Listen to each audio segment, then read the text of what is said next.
दोस्तों आज की वीडियो में हम बात करेंगे वैरिकोसिल की समस्या के बारे में, जिसे हिंदी में अंडकोश की नसों में दर्द हो जाना या फिर सूजन का आ जाना कहा जाता है। यह समस्या पूरी तरीके से पुरुषों से संबंधित होती है, जिसमें किसी कारणवश अगर आपके अंडकोश यानी टेस्टिकल्स में दर्द हो रहा है, वहां पर सूजन आ गई है और अंडकोश का साइज बढ़ चुका है और काफी बार तो अंडकोश की जो नसें होती हैं वो इतनी ज्यादा फूल जाती हैं कि आप उन्हें छूकर भी यानी विजिबल रूप से महसूस कर पाते हैं। तो अगर आपको भी ऐसी समस्या है तो ये वीडियो आपके लिए 100% वर्क करने वाली है। इसमें मैं आपको कुछ ऐसे योगासन बताऊंगी जिनकी सहायता से अगर आपको ये परेशानी है वो इजीली सही हो जाएगी और कम से कम आपको इसका 3 महीने तक कंटिन्यू अभ्यास करना है, तो ये अंडकोश की जो आपकी समस्या है ये प्रॉपर तरीके से खत्म हो जाएगी। हेलो दोस्तों, नमस्कार, मेरा नाम मोनिका है और योगा वाले चैनल पर आप सभी लोगों का हार्दिक स्वागत है। दोस्तों वीडियो को शुरू करने से पहले मैं आपको एक बात बता देना चाहती हूँ, इस वीडियो को आप अंत तक जरूर देखना, क्योंकि इसमें मैं कुछ आपको ऐसी महत्वपूर्ण जानकारियां बताऊंगी और अगर आपने उन्हें मिस कर दिया तो हो सकता है कि आपको फ्यूचर में इससे लाभ ना मिल पाए,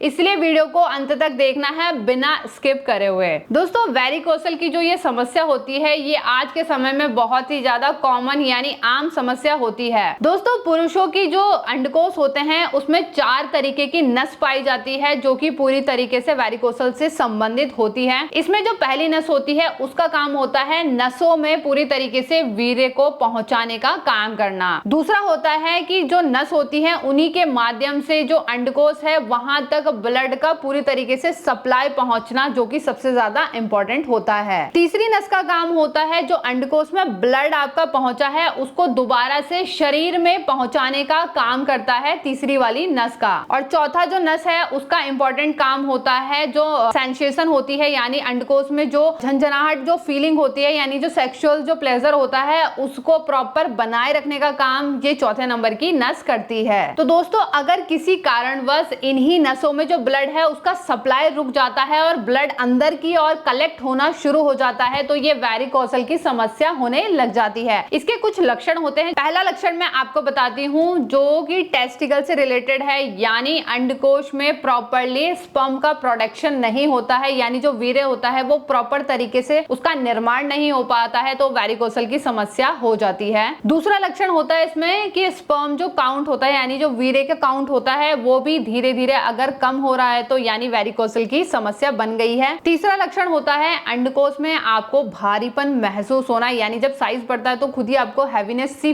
फील होने लगती है, तो ये वैरिकोसल का एक सिम्टम बन जाता है। चौथा होता है अंडकोश में दर्द का होना, तो ये भी एक लक्षण बन जाता है। और पांचवा है पुरुषों में बांझपन यानी इनफर्टिलिटी का बन जाना। तो समझ सकते हो कि जो ये वैरिकोसल है ये कितना ज्यादा हमारी बॉडी पर नेगेटिव इंपैक्ट डालता है। तो अगर आपको ये परेशानी है तो समझ सकते हो कि कहीं ना कहीं पुरुष इससे अंदर से कितना ज्यादा टूट जाते हैं। तो आपको परेशान नहीं होना है, मैं आपको एक एक करके जो योगासन बताऊंगी इन्हें आप अच्छे से जरूर फॉलो करेंगे। चलिए पहले एक्सरसाइज के लिए आपको मैट पर लेट जाना है और दोनों पैरों को वॉल पर लेकर आना है। लेट जाते हैं मैट पर और यहीं से दोनों पैरों को कुछ इस तरीके से आपस में मिला लेंगे, हाथों को जमीन पर रखते हुए अब यहीं से अपने लेग्स को इस तरीके से खोलेंगे और बंद करते हुए आएंगे। इससे पूरा का पूरा जो प्रेशर है ये जाएगा हमारे टेस्टिकल्स तक, यानी पुरुषों के जो रिप्रोडक्टिव ऑर्गन्स होते हैं उस पर एक बहुत ही पॉजिटिव इम्पैक्ट डालेगा। तो कंटिन्यू आपको इस तरीके से कम 30 बार गिनती करते हुए आना है और इस तरीके से रिपीट करना है। फिर धीरे से रिलैक्स कर देंगे और इसे आप 3 बार रिपीट करते हुए आएंगे। दूसरी एक्सरसाइज के लिए दोबारा से दोनों पैरों को हम ऊपर की तरफ लेकर जाएंगे, हल्का सा लेग्स के बीच में रख लेंगे गैप, इतना गैप रखना है, ज्यादा गैप नहीं रखेंगे। अब यहीं से जो हमारा प्रोसेस होगा अपने राइट यानी दाहिने हाथ को अपने बाएं पैर से छूने की कोशिश करनी है और यहाँ से जो बायां हाथ है उससे दाहिने पैर को छूने की कोशिश करनी है। तो देख लेंगे किस तरीके से इसका अभ्यास किया जाएगा। बॉडी के अपर पार्ट को हल्का सा ऊपर की तरफ उठाते हुए अपना राइट हैंड ऊपर लाएंगे, इस तरीके से लेग को छूते हुए वापस जाएंगे। फिर दूसरे हाथ से भी इसी तरीके से कंटिन्यू आपको 30 बार गिनती करते हुए इस तरीके से आना है। तो ये बहुत ही अच्छा प्रेशर डालता है हमारे रिप्रोडक्टिव ऑर्गन पे। फिर धीरे से रिलैक्स कर देंगे। तो इसे भी आप 3 बार रिपीट करते हुए आएंगे। तो अब आते हैं हम तीसरी एक्सरसाइज की तरफ। इसके लिए अपने दोनों हाथों को अपनी मैट पर रखेंगे, यहीं से घुटनों को आपस में मिला लेंगे और धीरे से अपने दोनों फीट को ऊपर की तरफ लिफ्ट करते हुए right to left and left to right आपको लेकर आना है। देखेंगे किस तरीके से अभ्यास होगा। दोनों हाथ हमने रख लिया अपनी मैट पे, लेग्स को उठा लिया कुछ इस तरीके से, ये देखिए राइट लेफ्ट, इस तरीके से आपको आना है। इसे भी आप 30 बार अपने आप सेल्फ काउंट करते हुए आएंगे। हल्का सा लेग्स के बीच में आपको गैप रखना है कुछ इस तरीके से, फिर धीरे से रिलैक्स कर देंगे। तो इसे भी आप 3 बार रिपीट करते हुए आएंगे। अब आते हैं हम चौथे योगासन की तरफ, जिसे हम बोलते हैं ब्रिज पोज यानी सेतुबंद आसन का अभ्यास। तो आसन तो एक है लेकिन इसके लाभ बहुत अनेक हैं। तो ये पुरुष और महिला दोनों के लिए ये योगासन बहुत ही ज्यादा हेल्पफुल रहता है। यानी जो हमारे प्रजनन अंग होते हैं, रिप्रोडक्टिव ऑर्गन्स होते हैं, उनको पूरी तरीके से एक्टिवेट करने का काम करता है। तो सिंपली दोनों पैरों को इस तरीके से बेंड कर लेंगे यानी मोड़ लेंगे। अब यहीं से दोनों हाथों से कोशिश करेंगे अपनी एंकल्स को पकड़ने की। पकड़ते हुए यहीं से आपको धीरे से अपने बटक्स पोर्शन को ऊपर की तरफ उठाना है।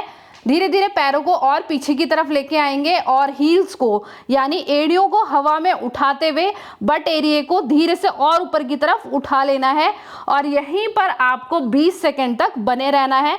बहुत ही ज़्यादा अच्छा अभ्यास है। फिर धीरे से रिलैक्स कर देंगे। इसे भी आप 3 बार रिपीट करते हुए आएंगे। तो दोस्तों ये थे हमारे 4 ऐसे इफेक्टिव योगासन जो कि हमें बहुत ही ज्यादा हेल्प करने वाले हैं अगर आपको वेरिकोसल की समस्या है। और दोस्तों अगर आपको ऐसा लगता है कि आपकी परेशानी कुछ ज्यादा ही है और आपको एक लंबे समय तक आराम नहीं मिल रहा है, तो आप अपने डॉक्टर को जरूर कंसल्ट करिए, क्योंकि वो सबसे ज्यादा जरूरी होता है। तो इनके जो स्पेशलिस्ट होते हैं उनका नाम होता है रिप्रोडक्टिव एंड्रोक्राइनोलॉजिस्ट। तो आप उन्हें जाकर कंसल्ट इजिली कर सकते हैं और अपनी परेशानी का समाधान निकाल सकते हैं। तो दोस्तों आज की वीडियो आपको कैसी लगी कमेंट्स करके जरूर बताना और ऐसे ही हमारे चैनल को बहुत सारा प्यार दीजिए, अच्छे अच्छे कमेंट्स कीजिए। और अगर आपको हेल्थ से रिलेटेड किसी भी तरीके की परेशानी है तो आप मुझे डायरेक्ट मैसेज कर सकते हैं नीचे इंस्टाग्राम आईडी पर। तो वहां पर मैं आपके क्वेश्चंस का आंसर इजीली दे पाऊंगी। तो दोस्तों अभी के लिए नमस्कार, जल्दी मिलते हैं अगली वीडियो के साथ में।